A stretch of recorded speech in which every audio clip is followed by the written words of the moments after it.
Alors, salut. Nouvelle note de lecture, Albert Camus, Le mythe de Sisyphe. Alors déjà, avant d'en parler, je pensais que c'était un roman. C'était pas un roman, c'est un essai en fait. J'ai pas lu ce qu'il y avait derrière, à mon avis. Donc du coup, je commence à lire, je dis putain, qu'est-ce que c'est que ce truc? Ah merde, non. En fait, c'est un essai sur l'absurde et le suicide. Enfin, plus sur l'absurde en général. Et donc du coup, bon, c'est pas grave, c'était juste le petit fait amusant de ce livre-là. Donc qu'est-ce qu'on trouve là-dedans? Donc c'est un essai d'Albert Camus sur l'absurde en général. Il a sorti ça avant ses 30 ans, je crois. Donc du coup, il va élaborer, donc c'est tout un essai, toute une thèse philosophique sur l'absurde et la thèse finale enfin l'acte final de l'homme absurde qui est le suicide. Et il va essayer de l'expliquer un petit peu.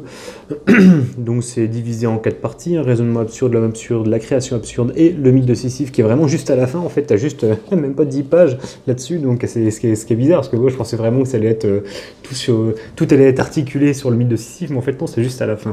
Bon, c'est pas grave. Qu'est-ce que je peux dire? Déjà, l'impression globale, c'est que c'est un ouvrage assez compliqué.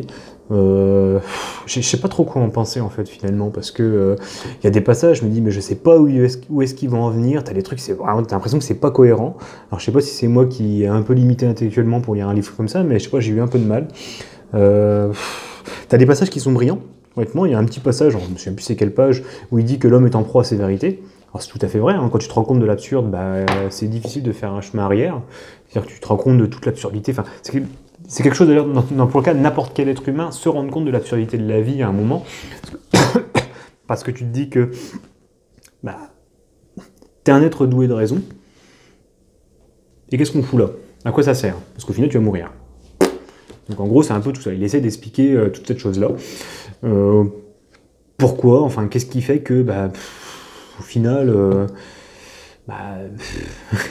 qu'est-ce qu'on fout sur cette terre, quoi, tout simplement, hein. Donc il essaie d'un petit peu de l'expliquer.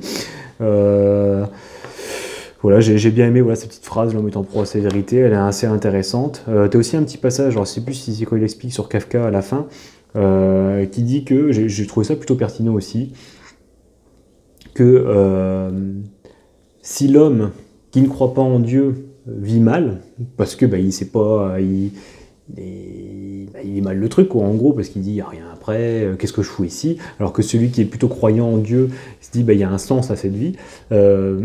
Si celui qui croit en Dieu il vit mieux que celui qui ne croit pas en Dieu, c'est que nécessairement il faut croire en Dieu, parce que c'est comme ça que l'être humain il vit mieux.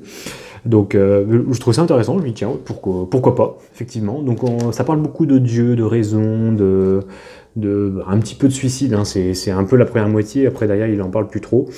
T'as un petit passage sur Don Juan qui est marrant, c'est-à-dire l'homme absurde qui voit que toute la vie est vaine, il va se lancer dans quelque chose un peu... Il va aller à fond dans sa passion, tu vois, par exemple Don Juan qui était les femmes, et il va multiplier la quantité plutôt que la qualité. Bon, pourquoi pas. T'as aussi sur le comédien qui lui va vivre énormément de vie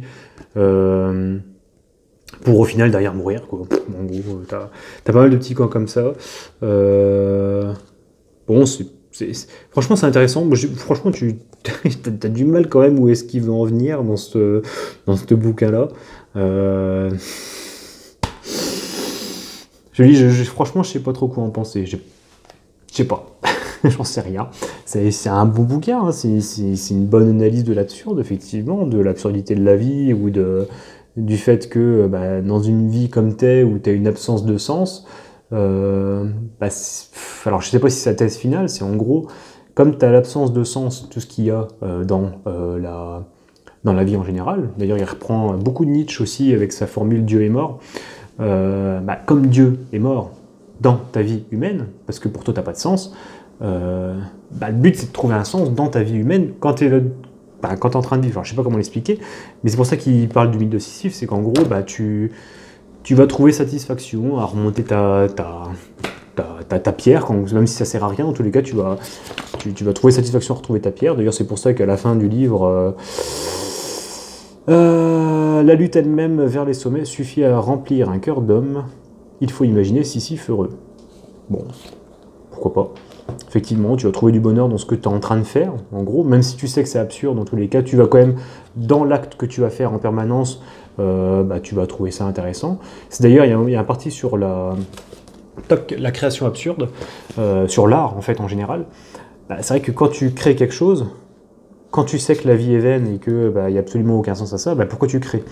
Et finalement, ça serait grâce à ça que tu vas réussir à bien créer, finalement. T'enlèves tout le côté raisonnable, tu restes que dans l'absurde, et puis finalement tu crées des belles choses.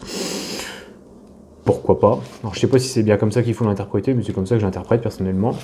Voilà, l'art est rien que l'art, dit Nietzsche, nous avons l'art pour ne point mourir de la vérité. Voilà.